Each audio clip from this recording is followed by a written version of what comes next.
ವಿವಿಧ ಬೇಡಿಕೆಗಳಿಗೆ ಆಗ್ರಹಿಸಿ ಫ್ರೀಡಂ ಪಾರ್ಕ್ನಲ್ಲಿ ದಲಿತ ಜನಜಾಗೃತಿ ಸಮಾವೇಶ ಇವತ್ತು ನಡೆಯಿತು. ಬೇರೆ ಬೇರೆ ಬೇಡಿಕೆಗಳನ್ನು ಇಟ್ಟರು. ತಮ್ಮ ಏನು ಬ್ಯಾಕ್ಲಾಗ್ ಇರುವಂತಹ ಹುದ್ದೆಗಳನ್ನು ಭರ್ತಿ ಮಾಡಬೇಕು ಅಂತೆಲ್ಲ ದಲಿತ ಮುಖಂಡರು ಆಗ್ರಹಿಸಿದರು. ಫ್ರೀಡಂ ಪಾರ್ಕ್ನಲ್ಲಿ ದಲಿತ ಜನಾಗ್ರಹ ಸಮಾವೇಶವನ್ನ ಮಾಡಲಾಯಿತು.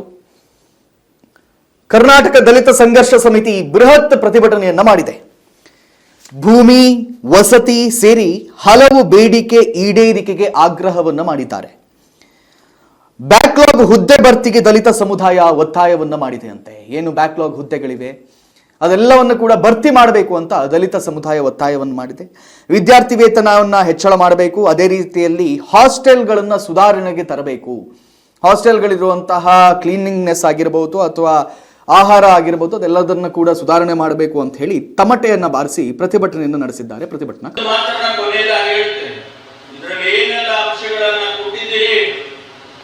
ನಮ್ಮ ಇಲಾಖೆಯಲ್ಲಿರ್ಬೋದು ಅಥವಾ ಬೇರೆ ಇಲಾಖೆಯಲ್ಲಿರ್ಬೋದು ಅದನ್ನ ಸ್ಪಂದಿಸುವಂತ ಕೆಲಸ ಇಲ್ಲ.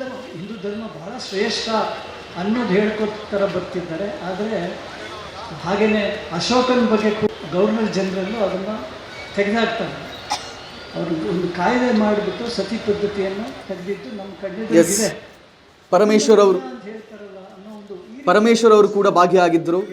ಸೊ ಅವರು ಮಾತಾಡ್ತಾ ಇರುವಂಥ ವಿಜುವಲ್ಗಳನ್ನು ನಾವು ನಿಮ್ಮ ಎದುರಿಗೆ ತೋರಿಸ್ತಾ ಇದ್ದೀವಿ. ಫ್ರೀಡಂ ಪಾರ್ಕ್ನಲ್ಲಿ ದಲಿತ ಜನಾಗ್ರಹ ಸಮಾವೇಶವನ್ನು ಇಲ್ಲಿ ಮಾಡಲಾಯಿತು. ಬಹುಶಃ ಪರಮೇಶ್ವರ್ ಅವರೇ ಅಲ್ಲಿರೋದ್ರಿಂದ ಅವರೇ ಮುಂದೆ ನಿಂತು ಎಲ್ಲದನ್ನ ಮಾಡಬಹುದೇನೋ. ಅವ್ರು ಯಾಕೆ ಪ್ರತಿಭಟನೆ ಮಾಡ್ತಾ ಇದ್ದಾರೋ ಗೊತ್ತಿಲ್ಲ. ಎನಿವೇ, ಫ್ರೀಡಂ ಪಾರ್ಕ್ನಲ್ಲಿ ದಲಿತ ಜನಾಗ್ರಹ ಸಮಾವೇಶವನ್ನು ಮಾಡಲಾಯಿತು. ಕರ್ನಾಟಕ ದಲಿತ ಸಂಘರ್ಷ ಸಮಿತಿ ಬೃಹತ್ ಪ್ರತಿಭಟನೆಯನ್ನು ನಡೆಸಿದ್ರು. ಭೂಮಿ, ವಸತಿ ಸೇರಿ ಹಲವು ಬೇಡಿಕೆಗಳ ಈಡೇರಿಕೆಗೆ ಆಗ್ರಹವನ್ನು ಕೂಡ ಮಾಡಿದರು. ಬ್ಯಾಕ್ಲಾಗ್ ಏನು ದಲಿತರಿಗೆ ಕಾಯ್ದಿರಿಸಿದಂಥ ಹುದ್ದೆಗಳಲ್ಲಿ ಏನು ಬ್ಯಾಕ್ಲಾಗ್ಗಳಿವೆ ಅದೆಲ್ಲದನ್ನ ಆದಷ್ಟು ಬೇಗ ಭರ್ತಿ ಮಾಡಬೇಕು ಅಂತ ಹೇಳಿದರು. ಅದರ ಜೊತೆಯಲ್ಲೇ ವಿದ್ಯಾರ್ಥಿಗಳ ವೇತನವನ್ನು ಹೆಚ್ಚಳ ಮಾಡಬೇಕು. ಅದೇ ಹಳೆ ಕಾಲದಲ್ಲಿ ಏನು ನಮೂದಿಸಲಾಗಿದೆ ಅದೇ ವೇತನವನ್ನು ನೀಡ್ತಾ ಇದ್ದಾರೆ, ಅದನ್ನ ಈಗಿನ ಕಾಲಕ್ಕೆ ಅನುಗುಣವಾಗಿ ಹೆಚ್ಚಿಸಬೇಕು. ಅದರ ಜೊತೆಯಲ್ಲೇ ದಲಿತರ ಹಾಸ್ಟೆಲ್ಗಳೇನಿವೆ ಆ ಹಾಸ್ಟೆಲ್ಗಳನ್ನು ಆದಷ್ಟು ಮೇಲ್ಮಟ್ಟಕ್ಕೆ ಮೇಲ್ದರ್ಜೆಗೆ ಅಪ್ಗ್ರೇಡ್ ಮಾಡಬೇಕು ಅಂತ ಕೂಡ ದಲಿತ ಸಂಘರ್ಷ ಸಮಿತಿಯಲ್ಲಿ ಕೇಳಲಾಯಿತು. ಸರ್ಕಾರದ ಹತ್ರ ಕೇಳಲಾಯಿತು. ಸರ್ಕಾರದ ಭಾಗವಾಗಿ ಪರಮೇಶ್ವರ್ ಅವರು, ಓಕೆ, ಸರ್ಕಾರದ ಭಾಗವೋ ಅಥವಾ ದಲಿತರ ಭಾಗವೋ, ದಲಿತರ ಪ್ರತಿನಿಧಿಯಾಗಿ ಕೂಡ ಪರಮೇಶ್ವರ್ ಅವರು ಅಲ್ಲಿ ಪಾಲ್ಗೊಂಡಿದ್ದರು. ಅನ್ನೋದು ಹೇಳ್ಕೊತರ ಬರ್ತಿದ್ದಾರೆ. ಆದರೆ ಹಾಗೆಯೇ ಅಶೋಕನ ಬಗ್ಗೆ ಗವರ್ನರ್ ಜನರಲ್ಲು ಅದನ್ನು ತೆಗೆದಾಕ್ತಾರೆ. ಅವರು ಒಂದು ಕಾಯ್ದೆ ಮಾಡಿಬಿಟ್ಟು ಸತಿ ಪದ್ಧತಿಯನ್ನು ತೆಗೆದಿಟ್ಟು ನಮ್ಮ ಕಣ್ಣೆದುರಿಗಿದೆ.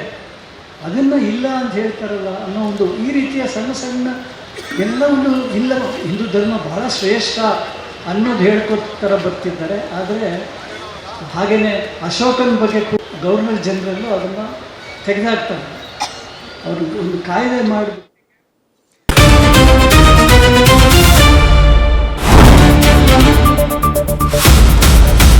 ಸಂಪೂರ್ಣ ನ್ಯೂಸ್ 24x7 ಇದು ನೊಂದವರ ಧ್ವನಿ.